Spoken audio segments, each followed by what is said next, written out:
Alô Brasil, alô você, alô minha mãe, benção minha mãe. Olha eu aqui outra vez com um tema interessante.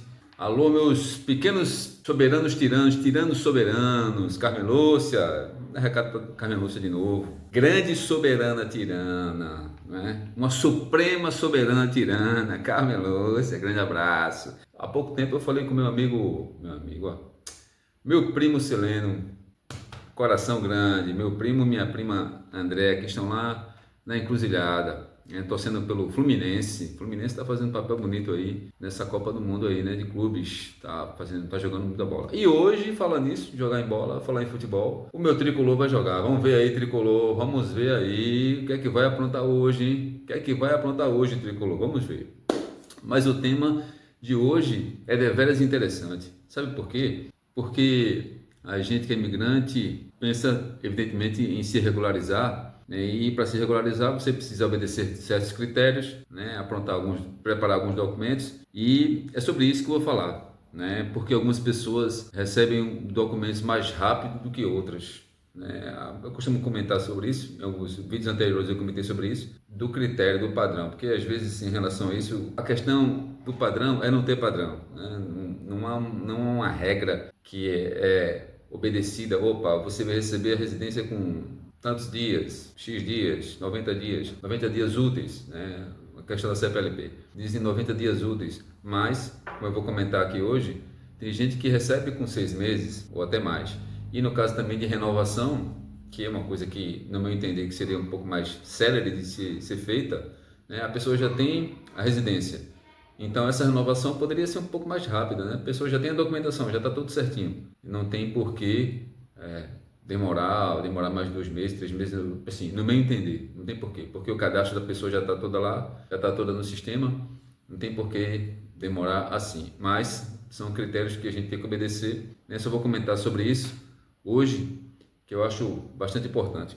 Mas, antes de comentar sobre essa questão de demora de residência, enfim, eu quero fazer um parêntese aqui e diferenciar para as pessoas entenderem que, antigamente, quem cuidava do processo de regulamentação, de documentação, era o CEF, né? Era o CEF, que agora é a AIMA.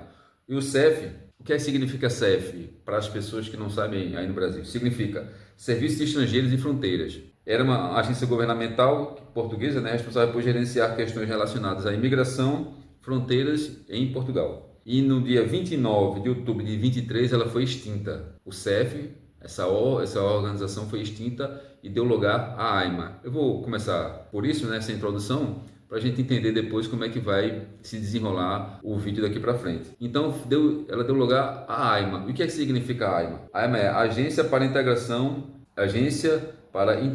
Migrações e Asilo. E o que é que essa AIMA faz? É uma agência do governo criada para assumir algumas funções técnico-administrativas do antigo CEF. Como o CEF foi extinto, então algumas responsabilidades técnicas foram transferidas para a AIMA. Então vamos agora ao cerne da questão, o cerne do vídeo, né, que eu quero trabalhar aqui hoje. Vamos lá, essa aqui é a questão. A gente já entrega alguns documentos e costuma comentar com os colegas: você já recebeu sua residência? Como é que está a tua residência? Né? Já deu entrada? E alguns colegas costumam dizer para mim: já dei entrada. A gente comenta aqui, né? Já dei entrada. A sua residência chegou com quanto tempo? A minha chegou com 15 dias. 15 dias? 20 dias? Um mês? 2 meses? 3, 4 meses? E assim, diante do que a gente comenta, a gente procura saber com certas pessoas, é que a questão não tem esse critério de dizer assim: vai chegar com 90 dias, vai chegar com 100 dias, vai chegar com 5 meses, enfim. Não há um critério, não é? É evidente que algumas pessoas aí, seus colegas já devem ter comentado ou já ouvido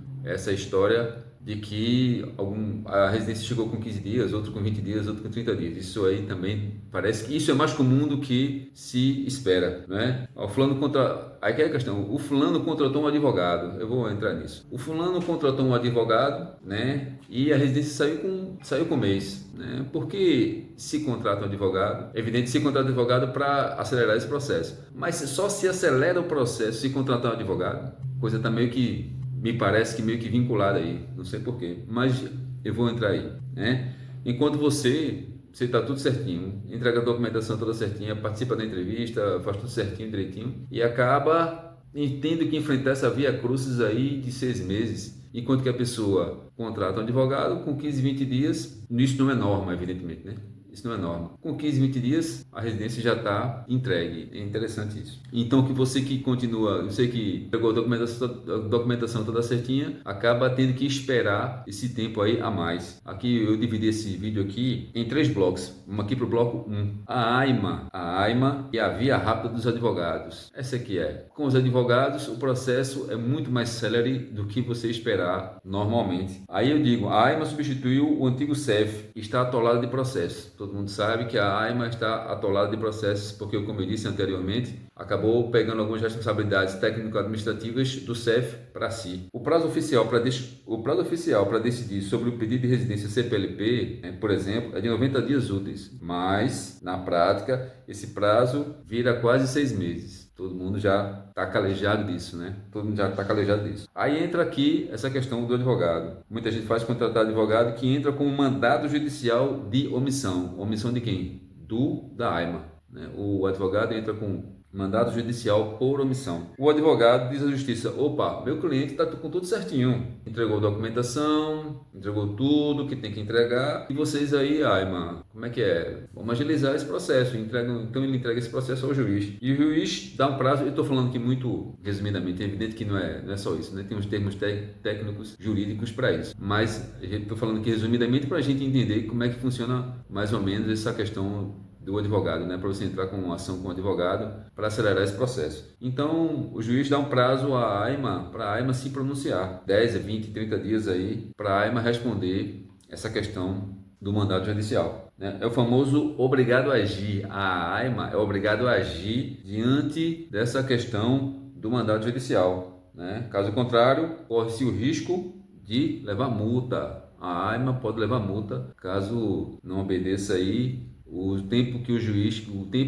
determinou para que ela responda, 10, 20, 30 dias. Ela pode correr em multa. A AIMA pode resolver o processo. A AIMA agora ocorre o seguinte, diante desse fato, a AIMA corre o processo para que não leve multa, né? Porque é mais rápido do que encarar a justiça, né? É mais rápido do que encarar a justiça, evidentemente. Corre o processo para não encarar a justiça. Mas tem um porém, essa via expressa custa caro. Essa via expressa de você contratar um advogado custa caro e muita gente sabe disso. Mas tem que se recorrer ao que pode. Tem que trabalhar com as ferramentas que tem. Quais são? O que é que custa caro? Porque alguns advogados aí custam 500 a 1.000 euros, né? Há um tempo atrás, acho que foi em janeiro? Não, foi em janeiro. Junho, julho do ano passado, eu entrei em contato com uma advogada, indicado por um amigo, e ela me cobrou, acho que foi 600 euros, né? Para tentar agilizar a questão da minha residência. 600 euros. Bem, na ocasião, eu não tinha, mas também tem advogados que facilitam isso aí, né? Na ocasião eu não tinha. Tem um amigo meu que me indicou esse profissional. O profissional cobrou ele, acho que foi o mesmo valor. Foi 600 ou foi 700 euros para agilizar essa questão da residência. Então ele pagou, ele tinha, né? Pagou advogado, que foi de uma vez só,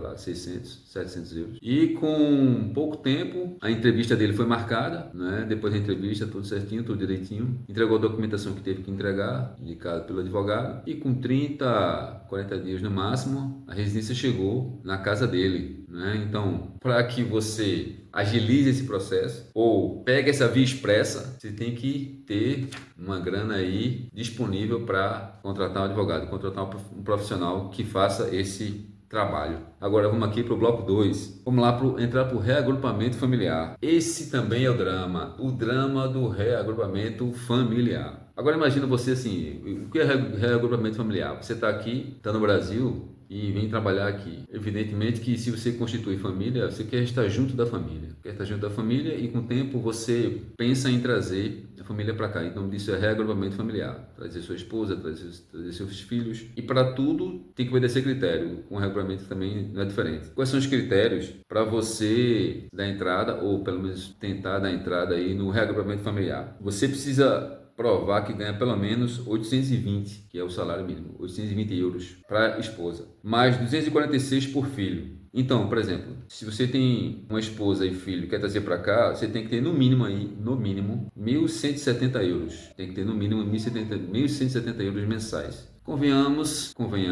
que é muito pouco. Convenhamos que é muito pouco. Você trabalhar com esse valor, ter esposa e filho e pagar arrendamento e certamente, dependendo de você mora ou trabalha, tem que ter um carro, então esse valor não dá. Esse valor definitivamente não dá. Mas, segundo ponto aqui do bloco 2, casa. O que é que você tem que provar em relação à casa para dar entrada aí no seu reagrupamento familiar? Contrato de arrendamento tem que ter. Você trabalha para alguém, suponhamos, e dorme num quarto desse alguém lhe cedeu lá, não serve. Você tem que ter um contrato de arrendamento. E atestado de habitabilidade. Onde é que você consegue isso? Na junta ou na câmara? Atestado de habitabilidade. É interessante isso, né? O que é isso? É um atestado de que ali é um lugar habitável para sua família. Você não vai colocar sua família em qualquer lugar, né? É um lugar habitável para morar, você e sua família. Não pode ser quarto compartilhado. Você vai trazer sua família para dividir quarto ou dividir um espaço com outra família? Não faz sentido, né? Então, não faz sentido. Então, para o item 3 aqui do bloco 2, que é o reagrupamento familiar. Quais documentos você tem que ter? Documentos do país de origem. Quais? Certidão de casamento, certidão de nascimento dos filhos e todos esses documentos com legalização, apostilamento de AIA. Para quem é do Brasil, apostilamento de AIA você consegue fazer nos cartórios. E tradução juramentada. Tem que ter tradução juramentada para você dar entrada aí no reagrupamento. Quarto ponto do reagrupamento familiar. Custos extras. Aí você vai gastar com vistos, traduções, seguro-saúde e tudo é do seu próprio bolso. E tem outra questão, né? Tem países que o consulado não fica no próprio país. O consulado de Portugal não fica no próprio país. O que acontece? Se o consulado fica em outro país, o custo sai mais caro, né? Você tem que ir para outro país, levar toda a documentação para voltar para o seu país. É um processo tremendo, né? A verdade é que o seguinte, para finalizar, a verdade é que o sistema é lento e desigual, né? Quem tem dinheiro acelera o processo com o advogado. Quem não tem, infelizmente, tem que esperar o tempo que a AIMA estipula, né? A gente já sabe. Para a CPLP dá 90 dias, né? 90 dias úteis. Mas a gente sabe que isso se estende, né? 4 meses, 5 meses, 6 meses, acaba se estendendo. O sonho de trazer a família esbarra na burocracia e nos custos. Eu chamo de burocracia, mas são as regras, né? Acaba sendo um pouco burocrático realmente. E você tem que ter bala na agulha para trazer a família para o reagrupamento familiar. Aí me diz aí, para finalizar, eu pergunto a você, já passou por isso? Quer trazer a família para cá? Já está enfrentando esse problema de reagrupamento familiar? Ou está enfrentando o problema de renovação de residência? O que é que você está enfrentando? Digita aí para mim, comenta aí, porque a gente sabe que realmente é demorado, o processo é demorado. Vai chegar, vai. Se deu o processo tudo certinho, você trabalha certinho, você contribui para o país tudo certinho, pô, vai chegar o tempo, vai. Mas realmente a gente sabe que é demorado, né? A gente sabe que definitivamente é demorado. E se tiver bala na agulha, se tiver possibilidade de contratar um advogado, contrata um advogado, a gente sabe que é muito mais rápido, né? Bem, eu espero que esse vídeo tenha ajudado vocês de alguma forma. Espero que vocês contribuam também. Se puder comentar, comenta aí se já passou ou conhece alguém que tenha passado por esse processo dessa demora aí, desses órgãos governamentais. Bem, é o tempo que a gente tem que atravessar, né? São esses desafios que a gente tem que atravessar para se regularizar num país que não é nosso. Espero ter ajudado de alguma forma. Grande semana para todos e grande abraço.